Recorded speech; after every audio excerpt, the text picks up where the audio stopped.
हम जोशीमठ के मारवाड़ी वाले इलाके में मौजूद हैं और ये जो पानी का रिसाव है बहुत ज़्यादा रिसाव है और जो जांच दल आया था उसके लिए भी ये रहस्य है और खुद शंकराचार्य स्वामी श्री अभिमुक्तेश्वरानंद जी यहाँ पर खुद आए हैं और उन्होंने यहाँ पर सैंपल लिया है। तो महाराज जी अब ये कहा जा रहा है और जो जांच दल आया उसके लिए भी ये रहस्य बना है, ये पानी आ कहाँ से रहा है, कहाँ का जल स्रोत है, कहाँ से निकल रहा है। देखिए, ये जो पानी है बिना किसी मशीन के भूगर्भ के अंदर क्या प्रक्रिया चल रही है उसका ये प्रमाण है। इसी पानी के टेस्टिंग से पता चल जाएगा कि अंदर क्या गतिविधि चल रही है। अब आप देखिए, हमने ये सैंपल अभी यहाँ पर लिया है। इस पानी में बालू है, सीमेंट जैसी चीज़ें हैं और साथ ही साथ इसमें कुछ तरल तेल जैसी चीज़ है। आप अगर अपने कैमरामैन से कहें और वो जूम करके दिखा सकें। हाँ, आप देखिए। हाँ, ये जो जगह है, हाँ, ये वहाँ पर जैसी धारियाँ बन रही हैं। हाँ, आप देख पा रहे हैं।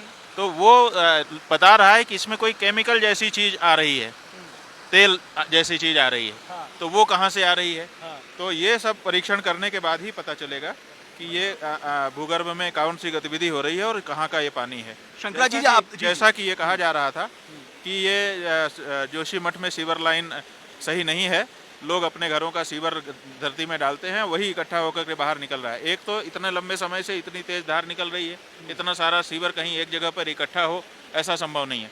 दूसरे, हमने अभी सैंपलिंग किया और हमने इसको सूंघा, कोई गंध इसमें नहीं है। तो इसका मतलब है कि सीवर का पानी तो नहीं है। पहली दृष्टि में ही ये बात प्रमाणित हो जाती है। तो ये जो बात कही जा रही थी, जो थ्योरी बनाई जा रही थी कि सीवर का पानी हो सकता है, वो तो बिल्कुल नहीं है, क्योंकि इसमें कोई दुर्गंध नहीं है और कोई इसका रंग उस तरह का नहीं है जैसा सीवर का होता है। ये अलग तरह का पानी है और अंदर किसी गतिविधि के परिणाम स्वरूप ये बाहर आ रहा है। महाराज जी, आपने सुप्रीम कोर्ट का रुख कर लिया है, तो आपको लगता है ये हार्ड फैक्ट्स आप वहाँ रखने जा रहे हैं? देखिए, सुप्रीम कोर्ट हमसे पूछेगा अगर तो हमको जवाब तो देने पड़ेंगे और जवाब तो तथ्य परक होने चाहिए। कल्पना के जवाब तो हम दे नहीं सकते हैं।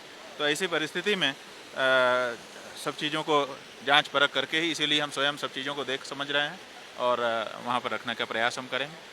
आपको प्रथम दृष्टया, आपकी इतने लोगों से बात हो रही है, क्या आपको समझ में आ रहा है, यानी प्रथम दृष्टया आप क्या कह सकते हैं, क्यों हो रहा है ये सब? देखिए, जोशीमठ में हम अभी तक 1000 लोगों से मिल ही चुके हैं, लगभग पूरे दिन घूम ही रहे हैं और लगभग सब लोगों ने ये बताया कि एनटीपीसी की जो परियोजना चल रही है, उस परियोजना और जो आल वेदर रोड की ब्लास्टिंग चल रही है, उन दोनों का ये मिला जुला परिणाम है, जिसके कारण हमारी भूमि हिल गई और ये मकान दरक रहे हैं। आगे अब आपकी रणनीति क्या होने जा रही है? बिकॉज आप जानते हैं, मेरे इंटरव्यू में अभी आपने 3 दिन पहले बताया था कि इसका पौराणिक, सांस्कृतिक और सामरिक महत्व है, तो आपकी अगली रणनीति क्या होने जा रही है? हमारी यही रणनीति है कि सबसे पहले तो स्थान की सुरक्षा के बारे में चिंता की जाए, यहाँ के जो लोग हैं उनके प्राणों की रक्षा के बारे में चिंता की जाए और साथ ही साथ जो यहाँ के लोग हैं उनकी जो गाड़ी पसीने की कमाई से उनके घर, मकान, दुकान बने हुए हैं, उसका सही मुआवजा उनको मिल जाए ताकि वो दूसरी जगह जा कर के पुनर्वसन कर सकें अगर यहाँ पर खतरा है तो। और यहाँ पर खतरा सचमुच है, यहाँ से हट ही जाना है, ये निर्णय करने के लिए हम सोच रहे हैं कि एक विशेषज्ञों का दल स्वयं आमंत्रित करें ताकि वो ठीक से जांच करके हमको बताएं तो, क्योंकि आज की परिस्थिति तो यह है कि कोई बताने वाला नहीं है कि वास्तव में क्या कारण है जिसके कारण इतनी बड़ी विभीषिका हमारे सामने आकर के खड़ी हो गई है। ठीक है, लेकिन पुनर्वास के मामले में हमारा रिकॉर्ड, राज्य का रिकॉर्ड तो आपको पता ही है। देखिए, राज्य की बात नहीं है, हम लोग तो केंद्र सरकार से कहेंगे कि इसमें कोई ऐसा पैकेज वो घोषित करें ताकि यहाँ के लोगों की ये चिंता दूर हो, उनको अपने जान और माल दोनों के बारे में पूर्ण आश्वस्ति प्राप्त हो सके, ऐसा प्रयास करने की आवश्यकता है। और स्थान की जो धरोहर हैं, जो यहाँ का वातावरण है, उसको भी बचाने के लिए अलग से एक उपाय करने की आवश्यकता है। शंकराचार्य जी, आज प्रधानमंत्री ने मुख्यमंत्री से बात की है, उन्होंने यहाँ के बारे में जानकारी ली है और उन्होंने, जैसा कि मैंने जो मुख्यमंत्री ने ट्वीट किया उसमें पढ़ा कि उन्होंने कहा जो भी ज़रूरत होगी हम आपके साथ खड़े हैं। हाँ, तो हमको अच्छा लगा, प्रधानमंत्री जी ने इसके बात की चिंता की और वो कह रहे हैं कि जो भी ज़रूरत होगी हम खड़े रहेंगे।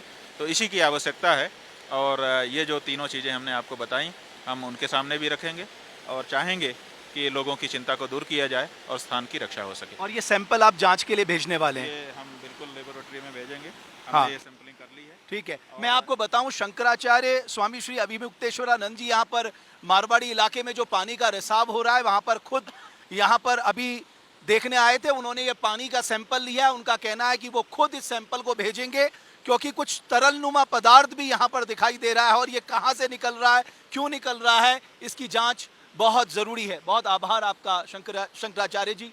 तो कुल मिलाकर मैंने कहा ना, ये जो पानी है ये सच में रहस्य बना हुआ है। ये कहाँ से निकल रहा है, कहाँ से आ रहा है, इसका अध्ययन होना बहुत ज़रूरी है। बहुत बहुत धन्यवाद आपका।